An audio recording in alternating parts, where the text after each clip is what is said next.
Hey hello everyone, তো আজকে চলে এসেছি আমি একটা রিসেপশন ব্রাইডে।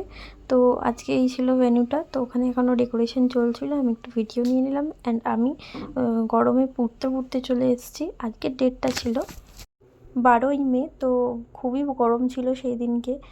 তোমরা যারা যারা কাজ করেছো অবশ্যই জানো। তো আমাদের ভেন্যুতে দুটো কুলার দিয়েছিল ওরা। তো কুলারগুলো মানে এত হিট হয়ে গেছিলো যে রুমটাও গরম হয়ে গেছিলো। তো 2:17 বাজে, তখনও ব্রাইডের কোনো খবর নেই। দেন ব্রাইডের বলো কেমন লুক চাই? পাঠিয়েছো, ওই লুকটা করতে হবে তাই তো? আর তোমায় কখন বসতে বলেছি? মেকআপে বসতে বলেছি 1:30 থেকে 2, আর তো 3টে বাজে, কি করে কমপ্লিট করবো?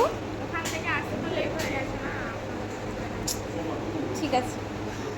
তো শুনতেই পেলে ব্রাইডের কথা, ওদের আসতে একটু নিয়ম টিয়ম করে আসতে দেরি হয়ে গেছে।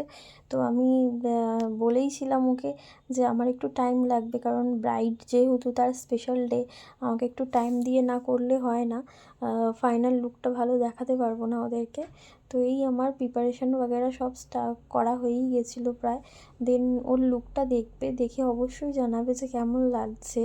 ওকে একটা লেহেঙ্গা পরানো হয়েছিল, ওপেন কার্লস করা হয়েছিল হেয়ার। তো আর এডির উপর দেখতেই পাবে পুরো মানে পাথরের জুয়েলারি যেটা আমরা বলি সেটা পরেছিল। অ্যান্ড তোমরা যারা যারা বুকিং করতে চাও অবশ্যই আমাকে বুকিং করতে পারো তোমার স্পেশাল ডেতে 7029759738 এই নাম্বারে তোমরা হোয়াটসঅ্যাপ করতে পারো বা কল করে নিতে পারো। বাকি ডিটেলস আমি তোমাদের দিয়ে দেবো। দেন বিয়ের পর বর যখন সিঁদুর পরায়, তারপর অবশ্য আমরা মেকআপ আর্টিস্টরাই সিঁদুরটা পরাই। তো যাই হোক, সিঁদুর পরিয়ে মেয়েদের সত্যি খুব সুন্দর লাগে। তো ফাইনাল লুক করে আমার পুরো অবস্থা খারাপ গরমে। বলো প্রিয়াঙ্কা, কেমন লাগলো আজকের লুক?